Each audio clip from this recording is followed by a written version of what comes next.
tal? Bienvenidos a este su espacio, Conversaciones Saludables.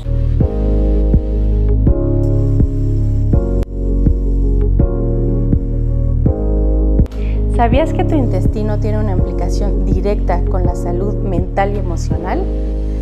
Pues así es. Bienvenidos a Conversaciones Saludables. Hoy vamos a trabajar un poquito sobre lo que habíamos comentado la sesión pasada, que era la suplementación. Pero ¿qué sería de la suplementación si no tenemos el órgano receptor en óptimas condiciones? Pues bien, les voy a platicar un poquito, porque esto depende también de la historia del individuo. Por ejemplo, en gestación, el estado de salud de la mamá, lo que comió, si tomó fármacos o no, la salud sobre el ejercicio, etcétera, tiene una implicación directa sobre el bebé. Esto podría generar una modificación desde entonces en la productividad tanto de la microbiota del mamá como el de que está gestando. Punto número 1. Punto número 2. La implicación en el parto, si es parto natural o es parto cesárea o es a través de cesárea. El parto natural tiene una implicación en la inmunización. En el paso del canal de parto hay una inmunización de estas especies que el bebé debe empezar a reconocer y a producir anticuerpos del mismo. También la lactancia tiene una implicación sumamente importante. Hay estudios de que las personas que lactaron tienen una mejor respuesta inmunológica. Y a partir de entonces, en los 2 primeros años, donde básicamente tenemos bifidobacterias, es importante, de hecho yo me atrevo a decir que es primordial la alimentación. Es decir, en los 2 primeros años no es recomendable darle a los niños azúcares, harinas, alimentos procesados. Todo debe ser natural e incluso hay que tener cuidado con los alimentos sólidos por esta misma razón. A partir de una edad, ya la primera infancia, alrededor de los 7 años, si tomaron medicamentos o no, si hicieron ejercicio, si su dieta fue sobre alimentos de la tierra, ¿no? Vegetales, frutas, etcétera, o son solamente alimentos que vienen enlatados, alimentos procesados, donde tienen muchas sustancias como el sodio que generan también inflamación y algo que se llama disbiosis. ¿Qué es la disbiosis? La disbiosis es el desequilibrio de esta microbiota a la que vamos a hablar hoy. La microbiota en sí son estas bacterias o estos microorganismos que viven en nuestro intestino, que son tan productivos y tan importantes en el proceso metabólico que de ellos depende la digestión y la absorción de los nutrientes. Si yo tengo un desequilibrio se llama disbiosis. Y no es el único, la microbiota del intestino no es la única que debemos cuidar. El microbioma en sí, que depende de los genes de estos microorganismos, de los metabolitos y de la interacción en nuestros órganos, a todo ello se le llama microbiota, que es la de la mucosa oral, la mucosa del intestino, la de la piel, la genitourinaria, etcétera. Entonces es muy importante tener un equilibrio para poder tener una administración adecuada del consumo de la dieta del individuo. Esto sin implicar o sin tomar en cuenta que esta regulación o esta implicación metabólica es tan importante que esta microbiota está considerada como un órgano en nuestro organismo. Pesa en promedio entre 1 kilo y 2 kilos, solamente esta microbiota. Somos más simbiontes que células humanas incluso. Entonces esto es una referencia de salud o enfermedad, muchas veces en la historia del paciente, a lo que nosotros llamamos historia clínica, para tener una referencia de los hábitos que ha tenido este paciente o posiblemente de lo que hoy por hoy se normaliza mucho, el dolor de estómago, la distensión, la diarrea o el estreñimiento crónico y también el estado de ánimo. Un 80% promedio de los neurotransmisores como dopamina y serotonina dependen de la microbiota del intestino. Entonces, a veces pacientes, por ejemplo, con depresión, con problemas de insomnio, tienen una disbiosis. No todo siempre está aislado o no siempre es solamente endocrino o solamente intestinal o solamente en un proceso metabólico por falta de una buena administración en la dieta. A esto me refiero cuando yo digo, ¿qué implicación tendría que aunque yo le dé nutrientes a una persona, si tiene un mal trabajo intestinal o digestivo, ¿cómo nos va a funcionar? Pues no nos va a funcionar. Y la otra cosa que vale la pena, y quiero hacer aquí un pequeño paréntesis, es que los probióticos, que es lo que regularmente nos recomiendan, Tampoco dependen solo de la toma del yogur, por ejemplo, o algunos elementos lácteos fermentados que generan un número determinado de bacterias, pero no necesariamente son adecuados en un contexto de probiótico. Para que un probiótico sea probiótico, tiene que tener el género, la especie y la cepa, para que pueda hacer un buen tratamiento. Y muchas veces leemos en muchos productos que el probiótico tiene uno u otro elemento, bacteria, etcétera, y no necesariamente tienen la capa entérica de la que depende que en el estómago se degrade y no lleguen tampoco al intestino. Hay que hacer una selección muy particular y te invito a que te acerques a un profesional de la salud para que puedas tener un buen consumo adecuado y en los horarios adecuados de un probiótico. ¿Ok? ¿Qué pasa cuando esto del probiótico no se toma en cuenta? Esta cronicidad o esta inflamación debida a la disbiosis o a la disregulación de tu microbiota genera inflamación crónica y empieza a caer la función también inmunológica porque la interacción en la luz del tubo digestivo que funciona como barrera, donde tenemos un 80% de la respuesta inmunológica, también se corrompe. Y las uniones estrechas de las que depende el intestino, donde no debe generar una permeabilidad, el intestino inflamado crónicamente genera permeabilidad intestinal. Esta permeabilidad intestinal está relacionada con problemas autoinmunes, artritis, inflamación generalizada, les comentaba, insomnio. Incluso hoy hay artículos muy interesantes donde la disbiosis está relacionada con el autismo, problemas de depresión, porque la secreción de neurotransmisores o sus precursores también dependen del intestino en un muy buen porcentaje. Por ejemplo, 80% es serotonina y dopamina, que es la que te da esta sensación de bienestar.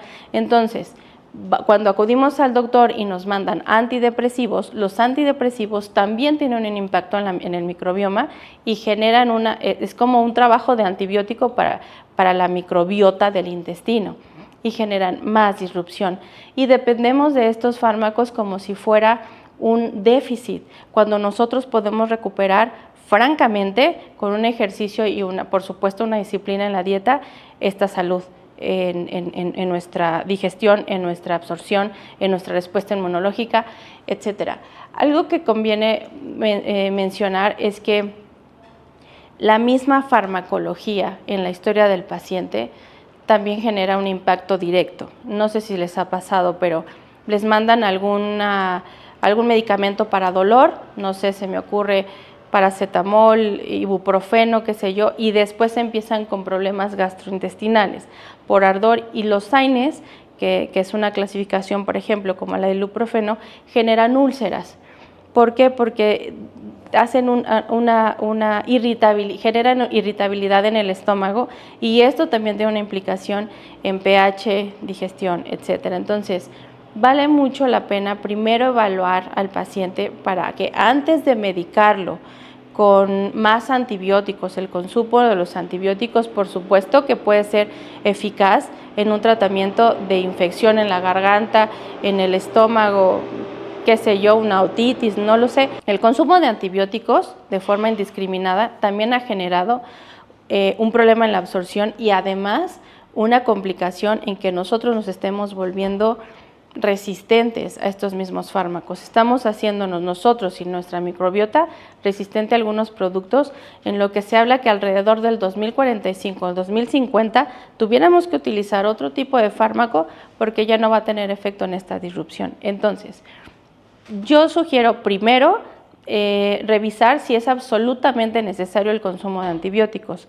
Me ha pasado infinidad de veces que el paciente viene inflamado y a veces puede tener incluso pequeñas febrículas y asiste rápidamente para que se le dé un antibiótico porque genera distensión, dolor, por supuesto, y febrícula y lo asocian con una infección. Pero muchos de estos procesos inflamatorios no son por un problema de contaminación o exacerbación de algunas bacterias, que si bien están relacionadas con candidiasis o Helicobacter pylori, etcétera, también se pueden regular con otros probióticos que mantienen a raya a estas mismas bacterias. Entonces hay tratamientos hoy que vale la pena que consideremos para que cuando te manden magnesio, o te manden zinc o te manden algún otro nutriente, tengas las condiciones necesarias para recibirlo. En los últimos años se ha estudiado muchísimo este contexto de la disbiosis por contextos de depresión, dado que la depresión hace que consuma también estos antidepresivos y el antidepresivo genera una disrupción en la microbiota. Entonces, esto tiene una implicación también, por supuesto, en darle seriedad a que nosotros tengamos un consumo en la dieta mucho más adecuado en la etapa, no solamente en la etapa cronológica del individuo, sino en la etapa entendida como proceso de salud y enfermedad.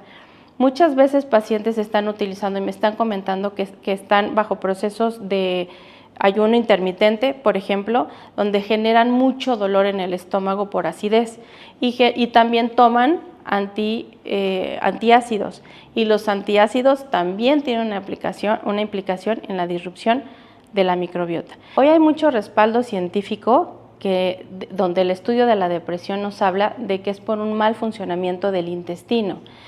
Entonces, esto nos está inclinando o nos está moviendo a los médicos a tomar decisiones antes de solo regular o mandar receptores para los neurotransmisores que en teoría pudieran estar haciendo falta. Lo único que hay que hacer es restaurar y darle la posibilidad al cuerpo primero de que haga lo que ya sabe hacer, cuidando la salud del intestino. Con esto, obviamente, la invitación a que no se consuman más elementos farmacéuticos de los que son absolutamente necesarios. ¿Por qué?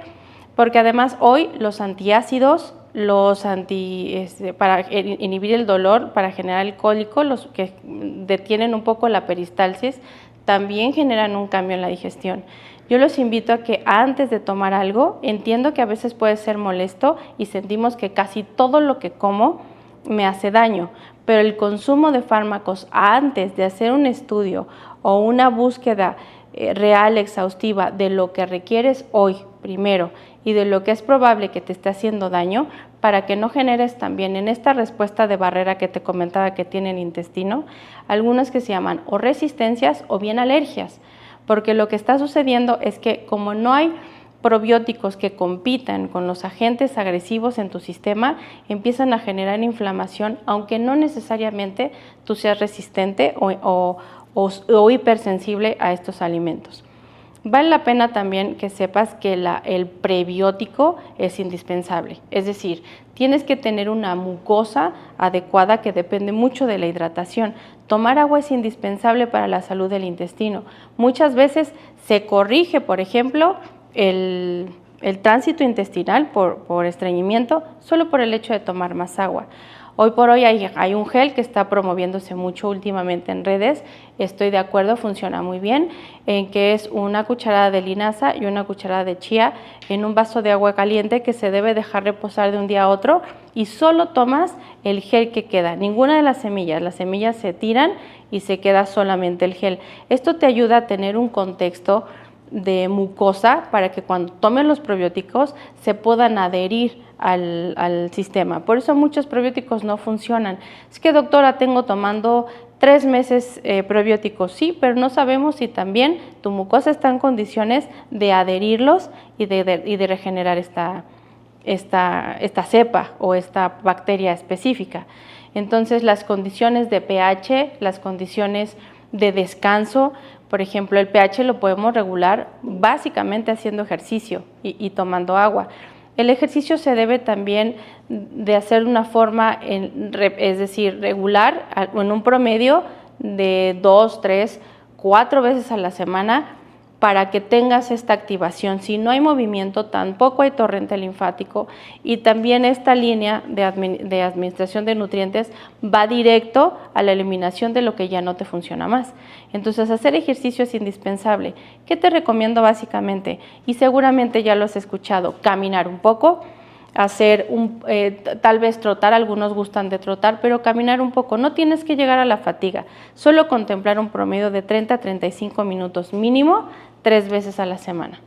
Yo creo que vale la pena mencionar, seguramente esto ya lo has escuchado en otros momentos, y vale la pena mencionar que entre más natural sea y menos combinado y sea hipercalórico, una de las cosas que yo te recomiendo, que me parece que genera una calidad literal de un día a otro, es que no combines harinas con proteínas. Por ejemplo, la combinación que algunos pacientes hacen con pan, embutidos, pan o cárnicos, pan y ciertas, o por ejemplo pollo, genera mucha distensión y mucha inflamación. Te recomiendo que en principio separes las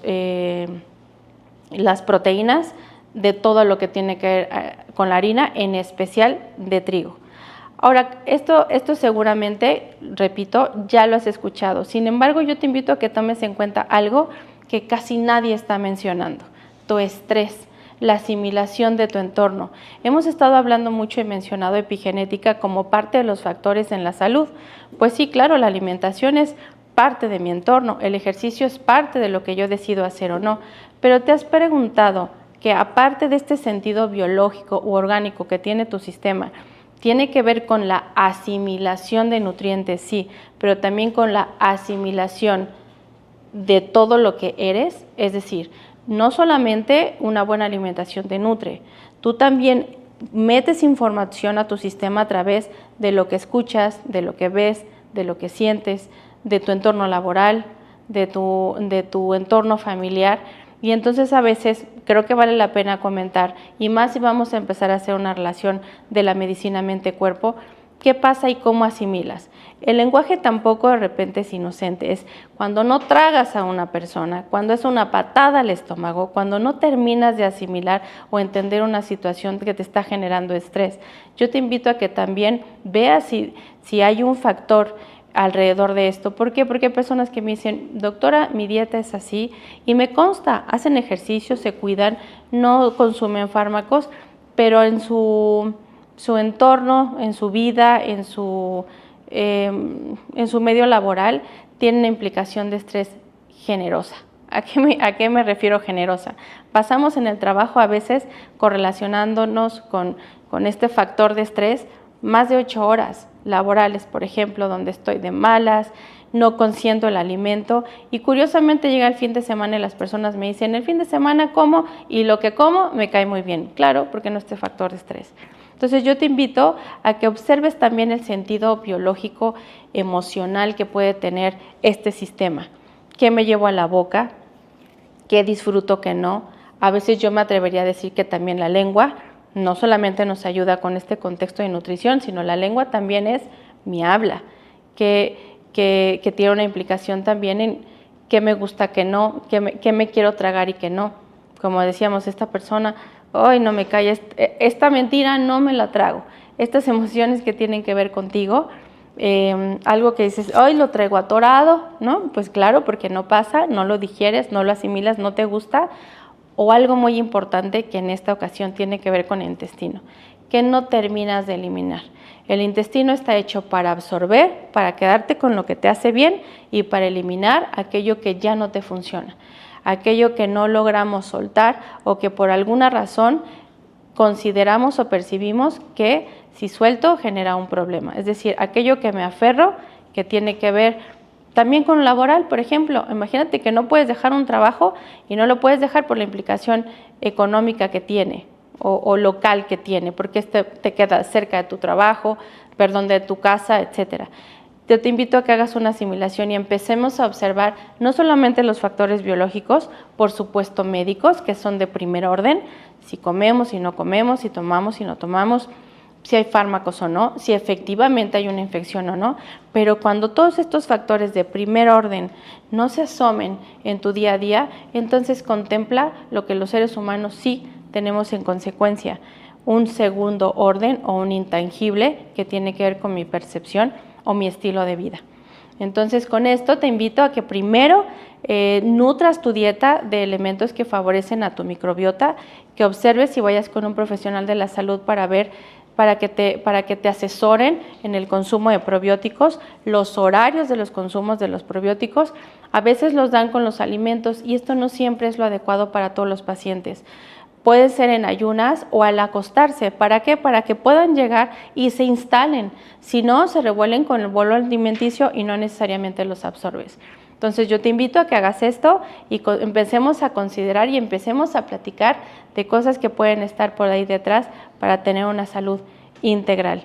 Por hoy este fue el tema. Y algo muy importante, vamos a empezar a tener ya nuestros invitados, donde vamos a empezar a ver este impacto en diferentes áreas de la salud. No sé, estética, motriz, neurológica, y vamos a empezar a compartir con ustedes, vamos a traer expertos para que nos empiecen a platicar cuál es la injerencia que tiene en cada una de las áreas. Muchas gracias. Pues bien, por hoy este fue el tema. Te invito a que nos compartas y nos escribas si hay algún tema de interés para que empecemos a conversar juntos y nos integremos y podamos compartirte a través de tu servidora o los invitados, o incluso tú te animes a ponernos algún comentario que pongamos en la mesa para corresponder a tu ánimo, a tu duda y a tu inquietud. Muchas gracias por escucharnos hasta aquí.